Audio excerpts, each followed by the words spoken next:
you know, if really the old India is dead and dead, let it go.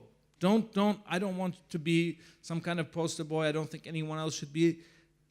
What I would like is for the world of like, for what is interesting to be shown as interesting, and for it not to be dismissed because you've received an education that's made something uninteresting, you know? And what I found in Banaras was that we had this level of person, which I would describe as myself, who had inherited a break from the past, and all memory of that break had been erased. We had not in our lifetime broken from the past. It was someone else, a generation above us, who may have gone to a convent school, they may have gone to a school like the Doon School, they may have received a certain kind of education. They were one group of people, a powerful group of people, but one group of people.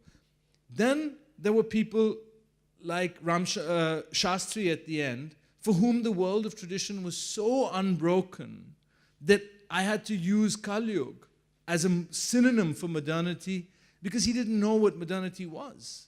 Literally, there was nothing to disturb him to a history that stretched back deep into the Hindu past.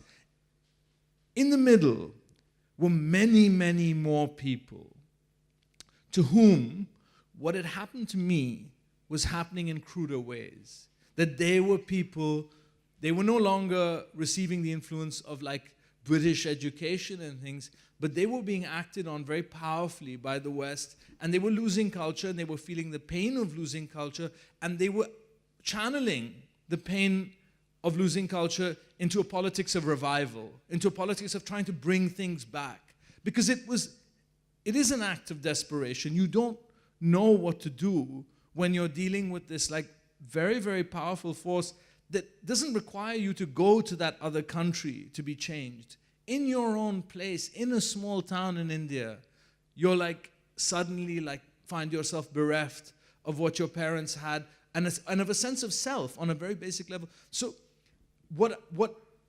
if I was talking simply about people like us, it wouldn't matter. What made it important was that what had happened to us was happening to other people. And if we didn't understand this thing, if we didn't reckon with what was happening to us, that there was a danger that this could be turned into a very dangerous chauvinism, that it could become a politics where we were in our panic about what was happening in the past, we lose a future. So, let's give the audience some personalities, so Right. that they understand some of Right. the larger forces that you're talking about. Who did you meet in Benares? Shivam Tripathi, the young man that you spent a lot of time with from the ABVP, or others, you've described, Aatish, I don't know how many of you have read the book, but he describes this little room where there are these, they're scholars of Sanskrit who are reading not just the religious texts, but literary texts that have, as he says, been with us for, 2,000 years, for 20 unbroken centuries. They are really wonderful texts, very ironic, very modern in their own ways. But they're lying in this, on the floor, in a small room. They have no power.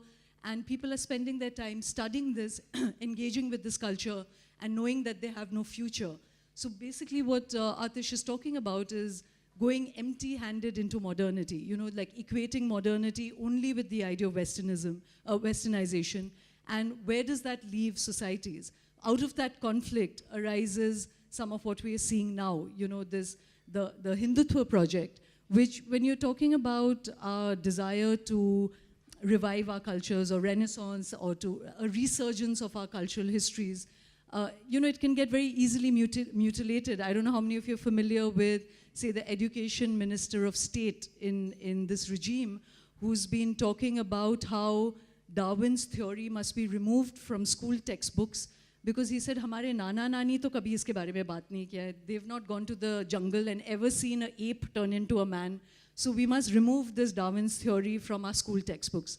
You have a Rajasthan education minister who's been talking about how cows should be protected, not for very many reasons which may be valid, but because they exhale oxygen. Now it's known that they exhale 300 kgs of methane, you know, that is scientifically proven. Or you've had the Prime Minister himself talk about Ganesha's head being put on a man's body, so that's proof of plastic surgery, or of Kunti having 100 children, that's proof of test tube babies. So you have all of that, you know. How do you explain this? I mean, like, the first thing is that, like, as much as one can be scornful if that is being turned against a modern society and people are being turned around, you have to understand on a human level that all of these things that you said are very painful things. Like, they're descriptions of people who, on one hand, have plenty of cultural resources, of cultural information, but also, like, have received a very incomplete modern education that hasn't been able to make a whole of these things. And there's no reason why this stuff cannot all live together. It's not, but it's, India has a very difficult historical situation for the simple reason that we've had to depend more than any other country in the world on the view of outsiders for an idea, for a historical information.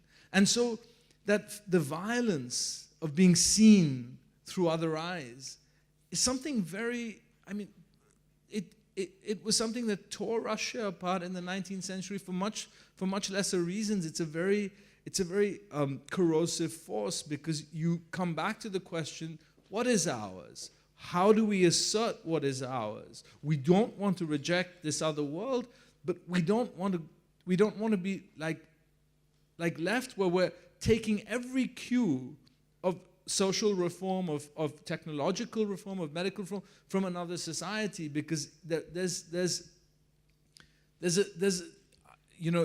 a feeling of being, like, paralyzed. So like, as much as these things, like, with the examples that you've shown from the government, I mean, one should look at it. For instance, the use of magic that appears in this book. Like, I'm very uncomfortable when it comes into my worldview. I want to banish it. But, like, one has to sort of understand that these people, that this worldview can't be dismissed.